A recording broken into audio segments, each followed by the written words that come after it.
All right, so we got the driver's side off, and doesn't look horrible.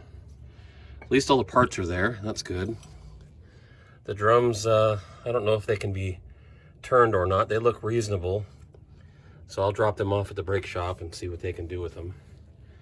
And in the meantime, I'll order new wheel cylinders, new brakes, new pads, of course, all new hardware, and see if we can't get these to work.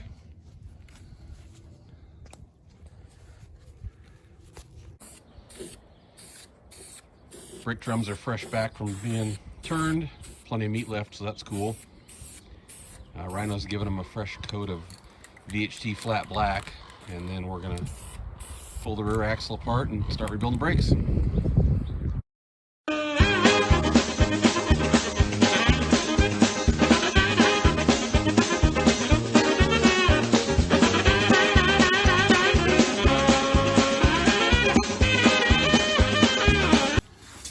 I'm just giving the backing plates a little scrub here with a rag and some brake clean. Ideally, I'd pull the backing plates off and paint them and all that stuff, but you know, eventually we're going to put disc brakes on the rear, so just making it safe for now, and then we'll come back and change all that stuff, make it nice later.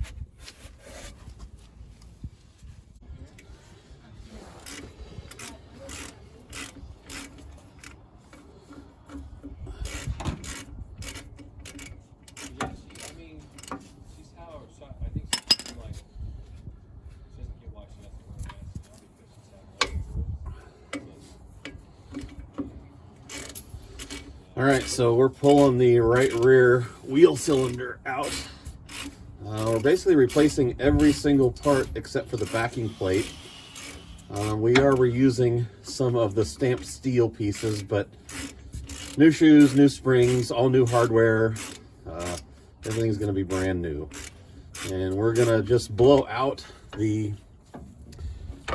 brake lines and see what kind of shape they're in. And if we have to change them, we will, but we're hoping we do not have to. So this should just come out here now.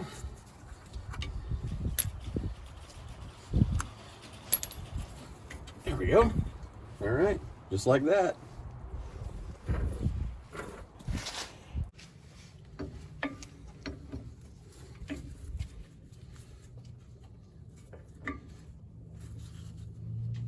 All right, so new wheel cylinder going in.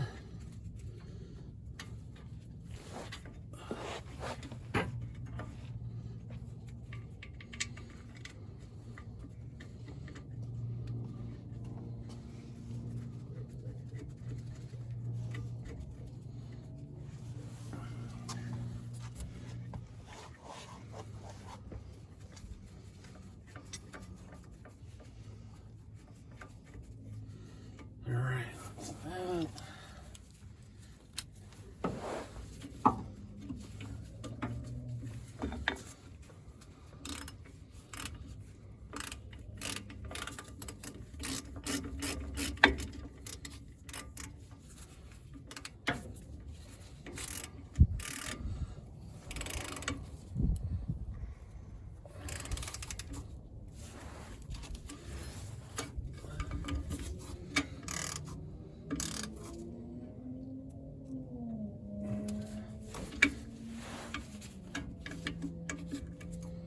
Okay, that's all in.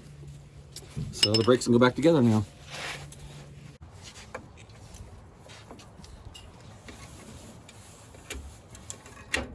So this one, you have to loosen. All Alright, these are kind of a pain in the ass. You just gotta struggle with it. Come on. Ah.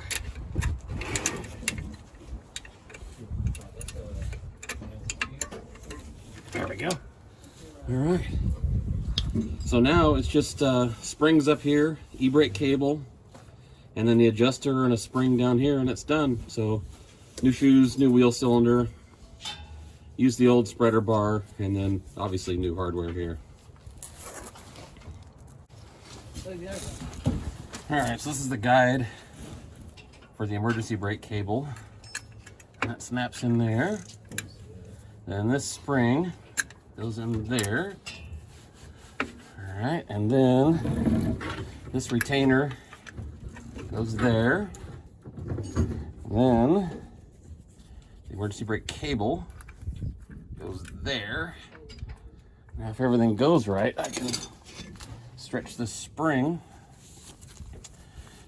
and capture all of that. Alright, let's see here if this is gonna go. Come on, baby. Nope. Try again.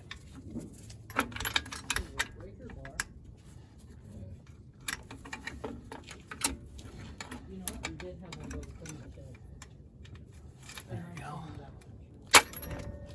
Nope. All right, so I went ahead and did that off camera. This was a real pain. I failed a couple of times and finally had to get a second pair of hands to help me out. So this is the emergency brake cable. It goes over this guide right here, and then goes into this clip. Bolts on right there, and that goes down there. So we'll finish that up in a minute.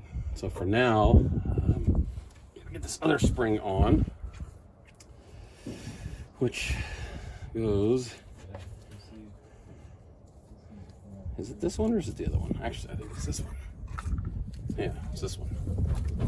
So it goes right there. And then we get to try to stretch that one over too. So wish me luck.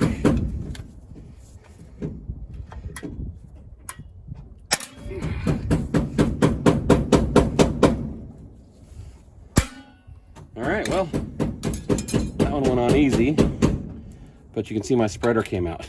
So I gotta take it back apart and put that spreader back in. Okay, I got the spreader back in there. It's all seated. Let's try that again.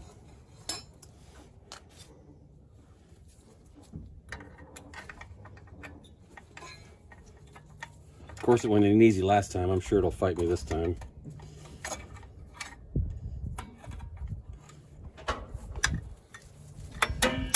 Oh, look at that.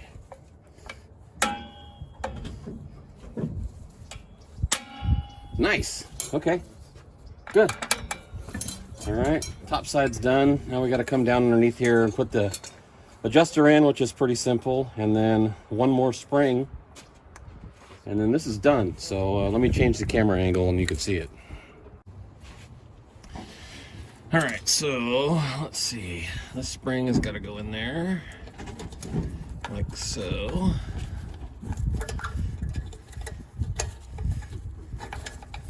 Okay, and then the adjuster goes in there. This is so you can adjust your brakes. There's a little hole in the back side of the backing plate, and a little tool grabs and rotates this, and you can see that it's forcing the shoes apart. So you want the brakes to just engage when you touch the pedal, but not drag when you're off the pedal. So that's how you adjust that. And then all that all clips to here. Here's the emergency brake cable.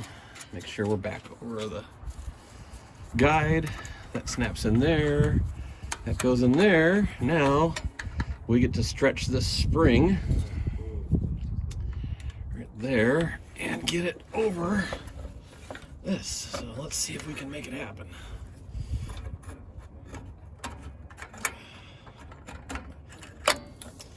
Well, it would help if this would stay where it's supposed to go. That.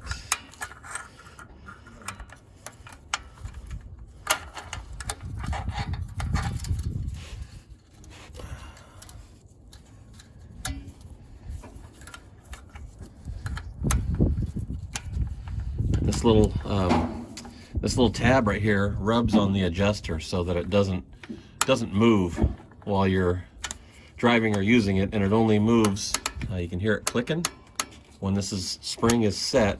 That keeps it from rotating. So let's try that again.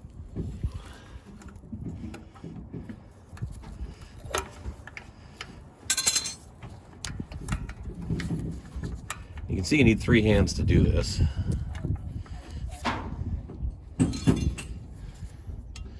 Brake pliers in there, and then see if we can squeeze.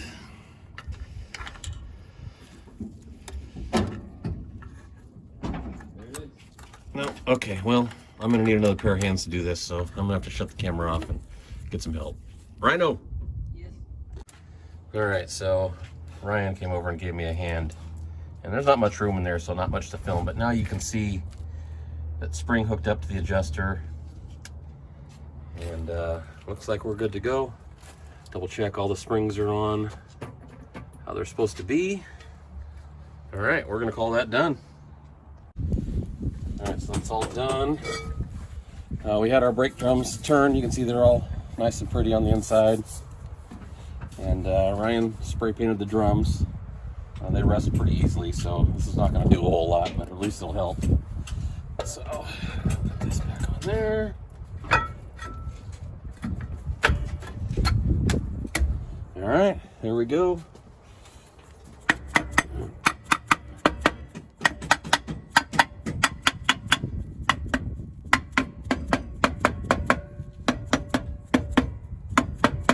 All right, rear blake's complete.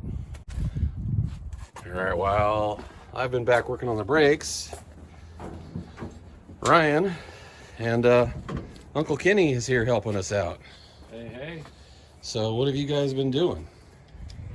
Well, we've put in new wires, got a new cap. We remounted the power steering and took off the air conditioning, tightened the belts. We just pulled off the wiper motor. A wiper motor, yeah. And we're just about to take off the master cylinder. So how come we're pulling the master cylinder out? Because we got new front brakes coming with full kit, which comes with a master cylinder. Yeah, so with the new disc brake conversion kit, you can see that's a single pot master cylinder, just one hole, right? One piston. And the new kit has 2 pistons in it. It'll get a proportioning valve, so you can adjust the brake pressure to the front disc brakes or rear brakes to make them grab evenly. Obviously the discs are going to work better than the drums. So yeah, that's coming out, and then we're on to front disc brakes next. A little engine compartment tidy up there, looks a little better. We still got to get an air cleaner on it. And I'm still waiting for that damn carburetor rebuild kit. It's been 2 weeks, you know, stuck in the wherever pile that the USPS has. So, all right, that's it for now. Catch you later.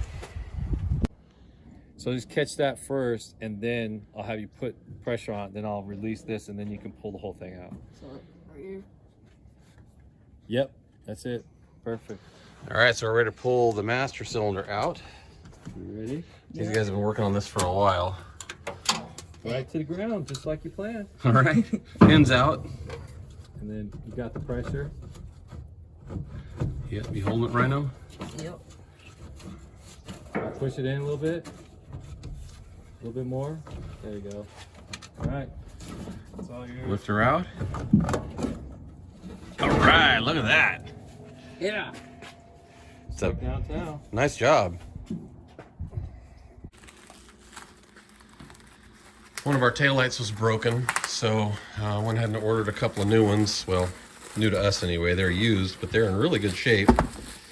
And we could have ordered just lenses or a lens, but our lenses are actually mismatched in the car. One has probably been replaced at some point. So just went ahead and grabbed a pair of these. They look to be in pretty good shape, so that's cool.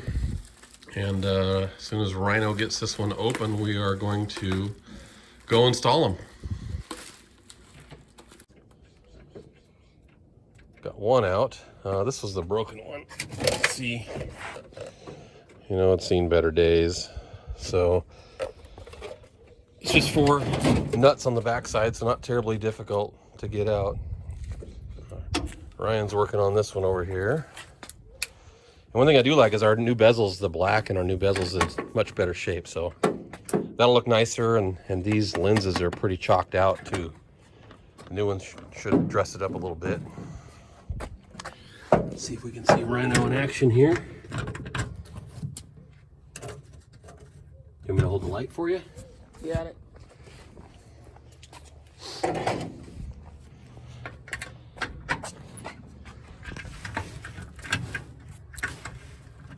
Alright, coming out. Okay, there you go.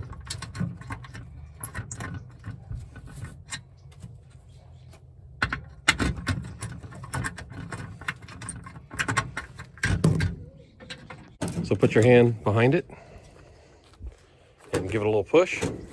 There you go. Comes right out. Ooh, yeah, that seal had seen better days. And somebody had obviously added some extra sealer here at some point. All right, let's grab one of the new ones and put it in. Luckily, we live in a dry climate, so this thing's not going to see much water unless we wash it. So see, it's marked on top. See where it says top right here? Yeah, you got it right. And slide it in.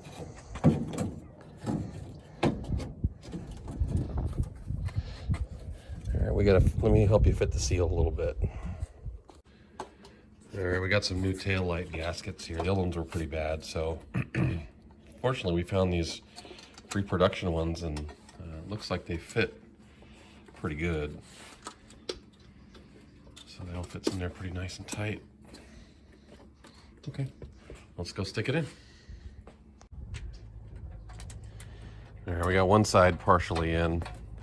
Ryan's inside trying to get the nuts on it. It's a little bit of a chore. You kind of have to be a little bit of a gymnast to get down kind of underneath, that sort of thing. All right, there we go. New tail lights in. Need to replace a bulb. We know one of them works. The other one had a burnout bulb, but that job's done. Cool. All right, Rhino's got the new brake booster going in. It took both of us to get it started, so we didn't film that part. But you can see it's pretty tight working in there. Yeah. But we got it disconnected from the pedal, so the booster has a lever that goes all the way through the firewall. It got a new gasket and a new rubber boot, which is great. I'll clean all that up. So that's going up in. We'll have to run a new hard brake line from the rear. Since this is a 2-piston setup instead of one, it only had one brake line before, and we'll have to make a second one. That's not that big a deal. So I guess Rhino will keep tightening it there, and we'll be back soon. All right, so we didn't get quite as far as we wanted to. We were hoping to drive this this episode, but it's just not quite going to happen. Carburetor is still off, getting rebuilt, which is going to be great because we're hoping that'll make this thing purr like a kitten. We've got the master cylinder installed temporarily. It came with a proportioning valve that's non-adjustable. I didn't realize that, and it's also kind of I don't know, it's got a goofy bracket that I really don't like how it mounts on there. So I've ordered a new proportional valve that's adjustable along with a bracket. So we'll be putting the carburetor on next episode. We do have the discs on, so those are ready to go. Those turned out pretty nice, so we're excited to do that. One little problem is our stock steel wheels will not fit over that, so we're gonna have to figure out wheels and tires, which we were gonna do anyway sooner or later, but now it sounds like we're doing it sooner. So that's it. Stay tuned for the next episode. We will drive this thing.